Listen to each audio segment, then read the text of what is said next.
Voici donc un petit exercice qui demande un petit peu comme dans les autres exercices, de rendre transitif. S'il ne l'est pas, bien sûr, parce que s'il l'est, il n'y a rien à faire d'autre que d'acquiescer le résultat.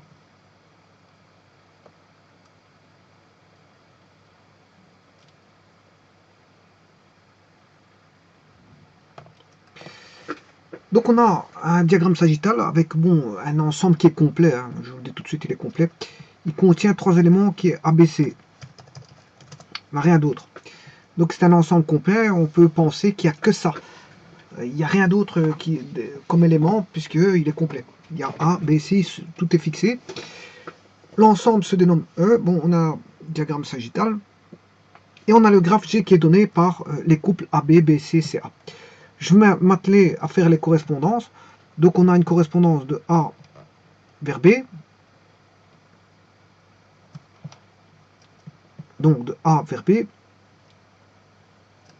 Une correspondance de B vers C.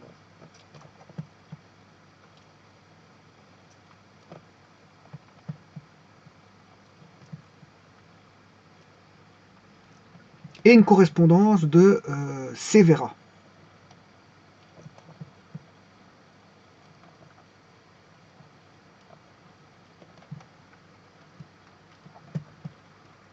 Alors pas se tromper sur les flèches parce que ça change ça va changer les résultats. Les flèches c'est un fondamental pour le résultat final. Donc dans les ensembles indiqués, je lis l'énoncé. Hein. Dans les ensembles indiqués, on donne le graphe d'une relation. Effectivement, le graphe est donné puisqu'il est là. C'est d'après ça que j'ai pu construire donc le diagramme sagittal, les flèches dans le diagramme sagittal. Les graphes que j'ai appelé G ici, cette fois-ci pour G pour graphe, alors que d'habitude c'était R pour le graphe de la correspondance de la relation R. Bon, j'appelle ça R, hein, R. On va pas confondre R rond de R. Hein. Ici c'était R, le graphe c'était R majuscule et pas R ronde. R ronde c'est la relation. Alors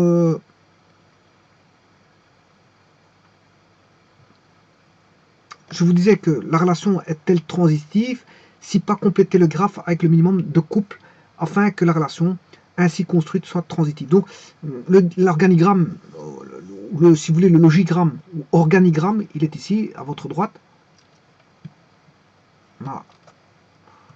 L'organigramme, voilà un organigramme. Comment ça va s'organiser, c'est ça que ça veut dire. Hein. C'est un dessin qui indique comment ça va s'organiser. Alors je rappelle que bon, quand on a une forme d'ellipse, c'est un début ou une fin. Voilà. Et tout est raccroché. Bon, bien sûr, les tâches sont mises les unes à la suite des autres au travers de flèches qui indiquent bon, ce qu'il y a lieu de faire, c'est-à-dire si, de savoir si on a des données en présence, si on a un test à faire. Alors par exemple ici, dans l'organigramme ici, là ça signifie que c'est le début du traitement des tâches. Le début. Là que vous allez avoir voilà, des données qui sont soit introduites ou en présence. Ici, il s'avère que ce sont des données qui sont en présence. Donc on a des données. Bien sûr, il y a une procédure de test ici. On va tester si c'est transitif ou pas. Et le cas échéant, il y a une action à établir si ce n'est pas transitif. On prend le chemin de droite et on a l'action de rendre transitif. Sinon, il n'y a aucune action à faire et on se retrouve à terminer le processus des tâches. Donc les tâches se terminent en finalité avec voilà, le terme anglais end qui se trouve dans une ellipse. Donc début et fin sont dans des ellipses pour dire c'est le début des traitements, début des tâches à accomplir, le début des jobs à réaliser et end est la finalisation. Voilà, et s'achève, le traitement s'achève en end. Autant elle débute en start, autant elle termine en end. Et tout le long, il y a des procédures à établir par rapport à des données présentes, par rapport à des données à présenter. Présenter, c'est un affichage. Et une introduction, c'est bon, des données présentes qu'on peut assimiler à une introduction. Introduction et affichage sont des parallélogrammes. Introduction et affichage, ou présence de données, sont institués par un parallélogramme. Le test logique, c'est un losange, et les actions, les traitements sont des rectangles. Alors, donc l'organigramme stipule que on a des données. C'est quoi ces données? Ben, on a un ensemble E, c'est ce que ça veut dire. On a une relation qui est donnée avec un ensemble E, et donc c'est une relation entre deux ensembles, donc on a bien une relation binaire. Et il s'avère que les deux ensembles ici, c'est une relation de E vers E, une correspondance dans E. C'est-à-dire qu'on va faire une correspondance d'un ensemble vers le même ensemble, vers lui-même. Ce qui veut dire que si les éléments de l'ensemble E contiennent une liste d'éléments, ben, l'autre ensemble qui est E, ben, c'est le même. C'est sa copie exacte, donc on retrouvera le même nombre d'éléments. Ce qui fait dire que si vous présentez ça dans un diagramme matriciel, ben, vous allez avoir toujours un tableau carré, qui est une matrice, ce qu'on appelle une matrice carrée, qui est une table de rien d'autre qu'une table de vérité. Voilà. Alors, donc, donc le E, la relation est définie par un ensemble sur lequel va se faire une correspondance sur lui-même, et pour lequel on a un graphe R. Mais ici, le graphe ici, il s'appelle G, hein, je l'appelais G. Le graphe, il est là. C'est les correspondances qui sont qu'il y a, les coupes pour lesquelles il y a une correspondance. Bon, je l'appelais, c'est pas R, c'est G. Voilà, alors la correspondance est de A vers B, de B vers C, de C vers A. Donc ça, ce sont les données. Donc on a un ensemble composé de trois éléments, A, B, C, pour lequel on a des correspondances A vers B, B vers C, C vers A. Donc A vers B, B vers C, C vers A. Alors ça, je peux déjà le mettre A vers B, B vers C et C vers A. Voilà, donc là, on a la correspondance. Et alors, le tout, c'est de savoir si elle est transitive ou pas. Mais, je vais aller au-delà de ça, puisque je vais regarder quel type de relation a-t-on à ce niveau-là, au départ. Alors, elle est antiréflexive, parce qu'il n'y a aucune boucle antiréflexive. Je peux vous dire qu'elle est antisymétrique, il n'y a aucune symétrie. Voilà. Et je peux vous dire qu'elle est anti-transitive, il n'y a aucune transitivité. Donc c'est pour ça qu'il demande de la mettre transitive, c'est parce qu'il n'y a pas de transitivité. Donc on va s'atteler à essayer de voir s'il y a de la transitivité, enfin de déterminer les transitivités pour essayer d'avoir la rendre transitive. Et le but justement c'est la rendre transitive. Donc on fait notre test. Est-ce qu'elle est transitive? Non, elle n'est pas transitive, puisqu'elle est anti-transitive, ou ce qu'on appelle intransitive. Elle est intransitive. Donc comme elle est intransitive, ben, on va la rendre transitive. Voilà. On va la rendre transitive. Et c'est sur ce que je veux m'atteler pour la rendre transitive. Et puis après, on terminera la tâche quand elle sera rendue transitive. Voilà.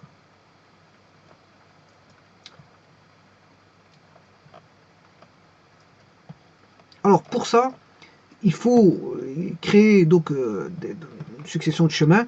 Deux chemins. Si on a CA suivi de... Donc on a deux chemins consécutifs suivis de AB. On doit avoir, si vous voulez, CB. A-t-on CB? Ben non, on n'a pas CB, on a BC. Donc elle est intransitive pour le chemin CA. Bon, alors je vais la rendre transitive directement, comme ça c'est fait. Voilà.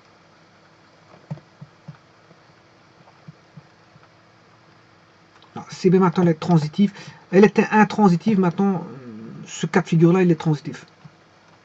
Donc maintenant, il y a plus, la relation, elle est devenue antisymétrique, elle est passée d'antisymétrique, antiréflexive,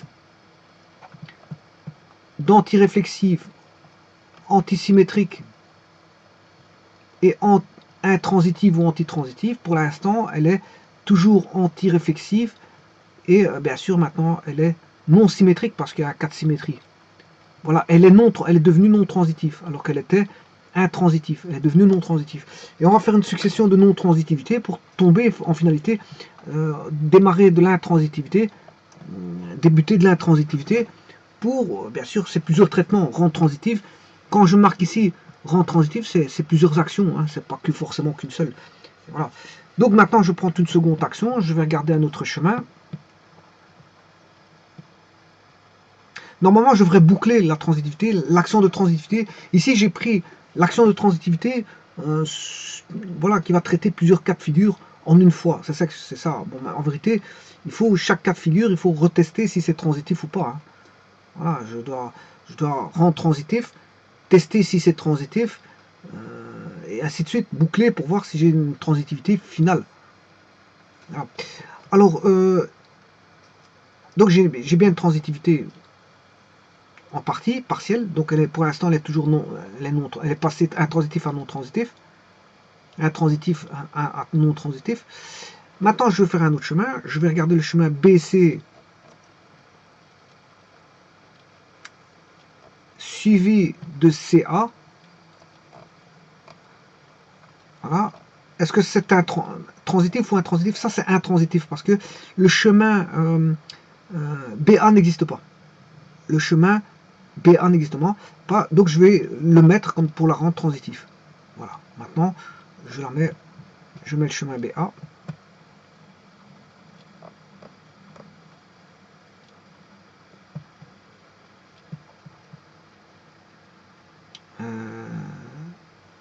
Bah, je crois que BA, oui, BA,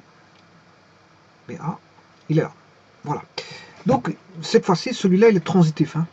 BCCA qui donne BA est transitif. Bon. Alors maintenant, on va regarder un dernier chemin. On a AB et BC. On va regarder le chemin ABBC. A, B suivi composé de AB et BC.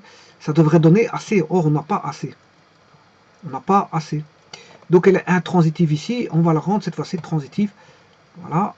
Et là, elle est transitive pour ceci. Donc, on va déjà faire ceci. Voilà, dans le tableau. On a rajouté BA. BA. On a rajouté CB. CB. On a rajouté AC. AC, voilà.